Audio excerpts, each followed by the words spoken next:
she's trying to introduce us. Yeah. What that meant was. Yeah. Hi, welcome back to God Damn Podcast. We're so happy to have you here today. We're your host, Sophia and Peyton, and like, comment, subscribe. Thank you. If you thought I was Amish, then you have to like, if you thought I was Mormon, you have to subscribe. If you thought I was a ripoff Pentecostal, you have to, comment? Then you have to comment. You have to expose yourself. Confession time. Since everybody... Or maybe I should do Amish slash. Like, if you thought I was Amish, you have to comment right now. Confess. Just confess. Just come clean. You thought I was Amish. We have what we feel like is a very interesting and controversial and important topic that we're going to talk about today.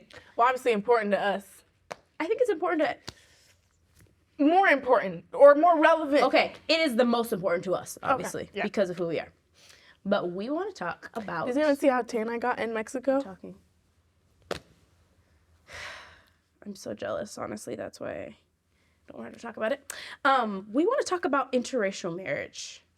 Obviously, we are quote-unquote interracial children. I want to be on this podcast. Okay, then come on. Get a chair. Get a chair. A few moments later. So, after our little interruption, we got Camille on the podcast. I forgot that she wanted to be on this one with us. Yeah. So sorry I look like this. I just jumped in. Of course they third wheeled me again. Didn't even tell me what they were going to talk about. So I had to insert myself. Has nothing Not to that do. I have anything great to say, but I wanted to be on this one. It has nothing to do with third wheel. We just didn't know. Like we've already told you, we've tried to get her to be on everyone, but she refuses. So she just has to communicate with us what she wants to be on. So we're glad to have her. So if you watched any of our other videos, you know that we come from what is called interracial marriage. Now we're going to get a little bit technical here because we believe there's only one race. So that's a misnomer. Technically be an interracial marriage. And I think it's an intentional. It's not a misdemeanor. It's not a misdemeanor. It's a felony. Okay. It is a felony, actually. That was actually a third wheel comment. So we're going to veto that out. Honestly, we've been talking about it a lot recently. Brother Steph brought it up to us, and then we started really talking about it then. First, we said to ourselves one day, let's be smart. Let's watch a podcast of somebody very smart. So then we got on The Breakfast Club, right? Good point, yeah. And we watched Dr. Umar Johnson. Now, obviously, we don't agree with everything he says, but he's extremely intelligent. And when he started talking, me and Peyton looked at each other like... And me, I looked too. I did look. Also Camille. Me and Peyton and Camille looked at each other and we said, what would we say to him if he brought us these arguments when he was talking about interracial marriage? And basically, if you don't know, Dr. Umar don't agree with it at all. He thinks it's a horrible idea. Just You're saying he doesn't agree with interracial marriage? He doesn't think interracial marriage should happen at all. Why did he think that? What were some of his arguments? He was talking about that he talked about that he said only a black woman can understand what it means to be black in America, like can understand the black man's struggle. And like for your children and everything like that. And other things he's bringing up about investment, how it's a business contract, keeping money in the community and losing investments like that. So then we started talking about it and being like, okay, well, what would we say about this and what's going on? And we started... and then we talked to Brother Steph about it. Yeah. So this had been festering in my mind a little while, like the thought of interracial marriage, because when I was maybe 15 or 16 years old, somebody black man said I would never marry a black woman. And he said that and it just struck me. And then I looked at my parents and then I looked at him and then I looked at a lot of other couples I saw and I said, oh, black men don't like black women. And I said to myself, if black men don't even like us black women, then we're just messed up. Like what?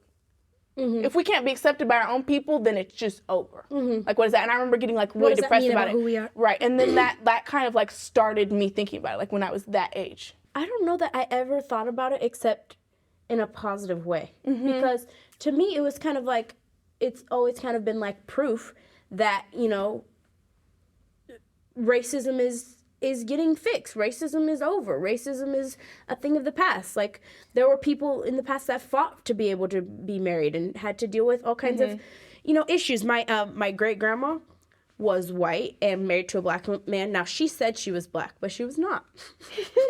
But she insisted that she was. But I'm just saying, illegal at that time, right? Yeah, and they had to deal with like all kinds of prejudice and people judging them for that. And so it's like a victory. The fact that we can have interracial marriage now, to me, like that's how I thought of it. It's a victory. Well, also we didn't discuss it in our house really. Like it was never. I didn't even think about that. My parents were one was black, one was white at all. It was never.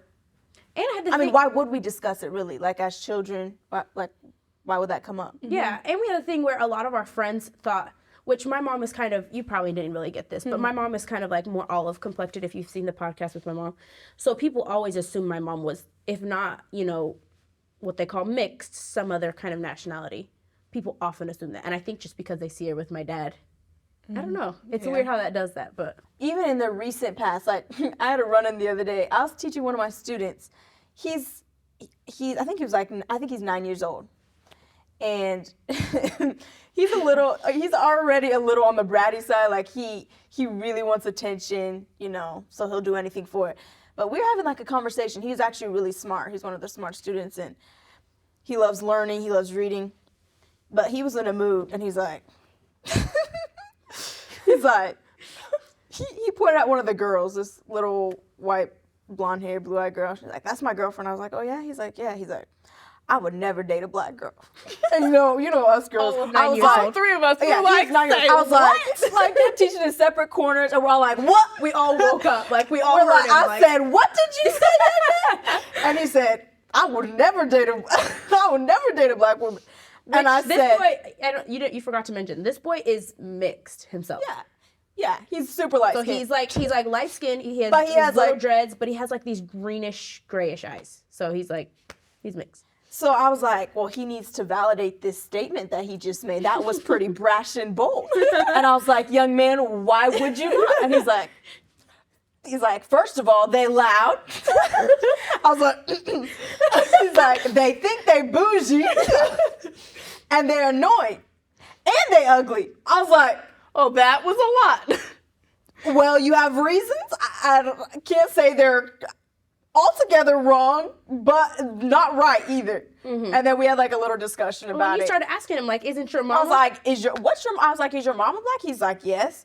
I was like, "Why are you talking about black women like that? Do you even know what you're saying?" And he was just like, "I'm not gonna date him. I don't care. I don't date. Why am I like on and on?" I was like, hey, "This boy, I don't know what he listens to. I don't know what he's hearing, you know." But to me, the fact that a child would even say that shows that somewhere, like somehow there is this mentality. Like I'm not saying even majority of black men feel like that. But I think there are black men out there that are like. And statistically speaking, the rates of interracial marriage, like how much they've risen, is like over 100%. Studied that, right? Yeah, You I said did look over at it 100%? some. I believe so. Which I would have to look at it again, so don't quote me. But it has exponentially grown. And I think some of it's a good thing, but like there's other options. Like could it say something about that we don't really value ourselves or like ourselves anymore, you know what I mean? Well, so is interracial marriages, is that wrong? Is that negative? What is it a sign of? I don't think it's wrong. I think it's great. I think if it becomes the majority of what's happening, Then we got a problem. Then it shows an issue. Like, okay, like, I mean, you would think these people we have things in common. You in the same sort of struggle, and not. It's not always that like all black people have everything in common even. Right. So what is it even? Like well, okay, you can't. Yeah, like first of all, we come from a totally different background than some of our friends like, that are also African it American. doesn't mean like, oh, now since we are the same-ish color, now we're going to understand the whole struggle from that. Like it's totally different. No, but there is a platform for it. I think an important thing for us to know is we would never want to talk about somebody that's, you know, married as like that was a bad thing. Like they're No, absolutely. no. We would be foolish to do that. If you love each other, that's the best thing ever, right? But like you said, it becomes a problem when that's all anyone ever aspires to, or like that becomes the main. And even like if you go to third world countries, you'll see people like they are desperately hitting on anybody white. Of course, I'm over here. I got a bad attitude because nobody was getting at you. Like, oh, what? We got some blonde hair, blue eyed friends that we'll be traveling with sometimes. It's actually insane. crazy. People, Third world I've countries. like over and over and over. I will have to little me. Like I'm small. These people be way bigger, and I'll have to stare people down. Like, move, get out the way. You know, Because with our friends, people be looking at them like unashamedly, be like, "Oh wow," whistling, Like, calling them, trying to grab them, everything. And it just shows like they are not valuing their own people, and it's not It's sad. only in that you see it, which like it's not a problem if two people love each other, they want to get married, that's fine. And you're is totally listening to fine. 3 single people, so take it with Remember that. take it with a grain of salt, you know. But we're talking about it because we're navigating through it as understanding who we are. So And maybe we're take it as children that. of interracial marriages. Take it as that. But like in my mind, and maybe this is me in my head, but eventually if you start only seeing that, you start saying, okay, so my own men don't like me. They don't like us. Mm-hmm. part of it is systemic because they're being fed some type of narrative. Like when you go to the Philippines. Back to your little boy. He's obviously being fed a narrative that all black women are bougie and loud and annoying. Whatever he said. which is And annoying, ugly. so- That's bogus. I'm just saying, like, where's he getting that? There's something in the air that's saying this is how black women are. If you want to be a real black woman, this is how you're gonna act. And yeah, it's systemic. I think it's systemic. Yeah.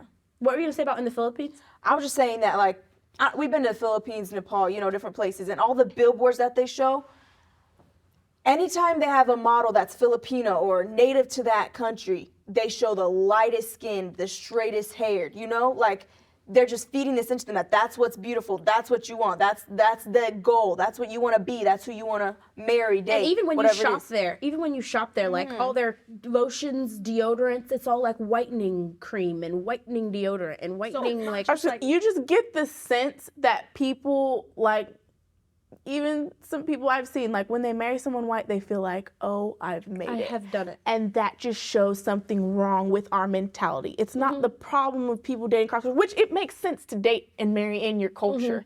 You know what I mean? Like that would make sense. You would think that's what people kind of tend to do. And that is what people naturally tend to do.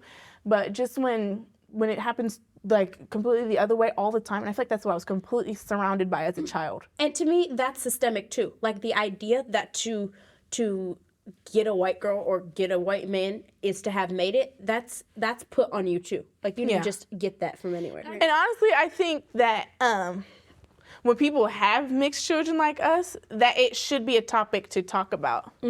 What has been, why would you say that it needs to be talked about? Like it must be talked about. Well, if we talk about ourselves, like the way we're raised, and I don't fault the way we're raised. I'm thankful for the way I was raised. No, it's the best way to be raised. Like it's fine. Get that out of the way. But it is what it is. And the facts are, we weren't raised around very many black people. We were pretty much the only black people in our like school growing up. locality. Yeah, in our friend group Because we growing were up. pretty like, I don't know, like it's not that we were exclusive, we were just kind of secluded. We kind of secluded ourselves, which is not a bad thing. It was good for the time. Yeah. I have no problem with that. I'm just saying,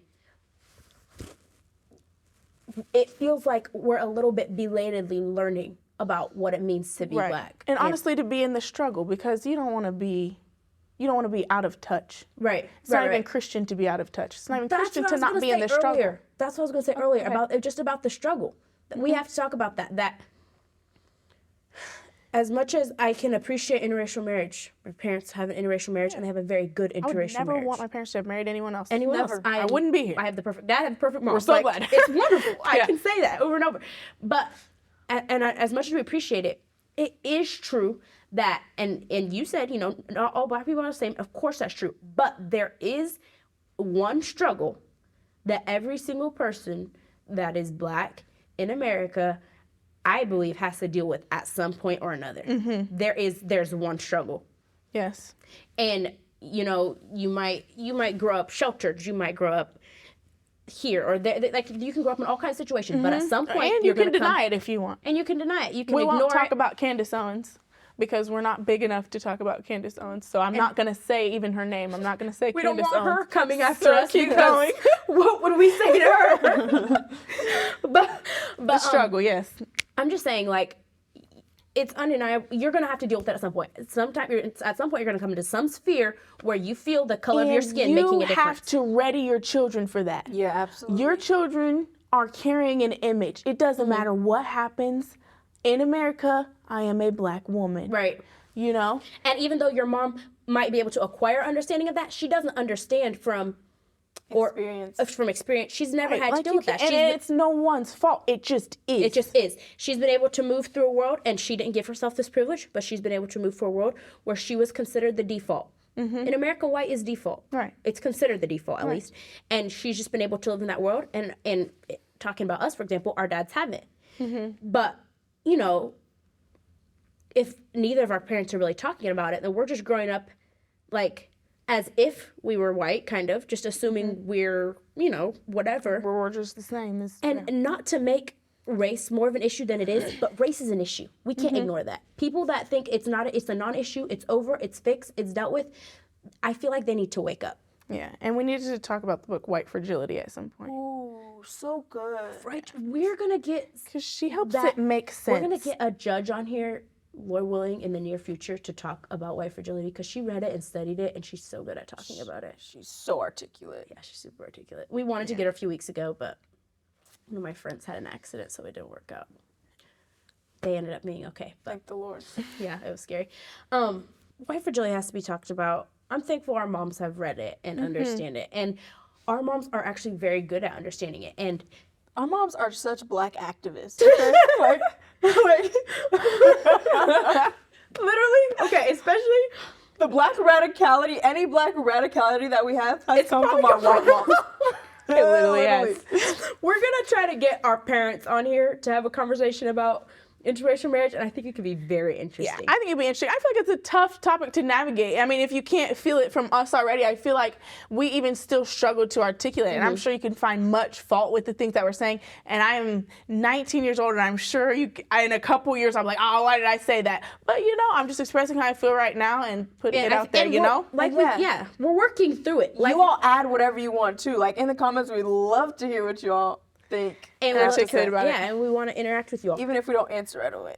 We will get to it. Oh, I will. I will be on there. You watch out for me. I will. Yeah, watch out for Peyton. Slacking. She has different names too. Oh, they won't know which one is which. They will. They'll figure it out. No, I will come on with my name, Peyton Binion, and I will talk. I think it's really interesting, and it helps me to articulate. I just think it's hard. It's hard for white people to admit that they've been affected by white supremacy. It's hard sometimes it can even be hard for black people, especially that feel like they've gotten over it and past it, and to go back and be like, I am totally in love with my spouse and I married them because I am totally in love with them. And I was affected by white supremacy. Because I feel like people feel like it's either or. Either you just married them out of white supremacy or you married them out of love, and it can't be both. That's not true. People try to make too many dichotomies in places where there's not one. It can be both. False dichotomies. Yes, they are. It can be both. You can have totally been completely in love with your wife, but also thought, you know, well, it's a little bonus on the side that she's white. Or, you know, your husband or whoever. You know what I'm saying? Yeah.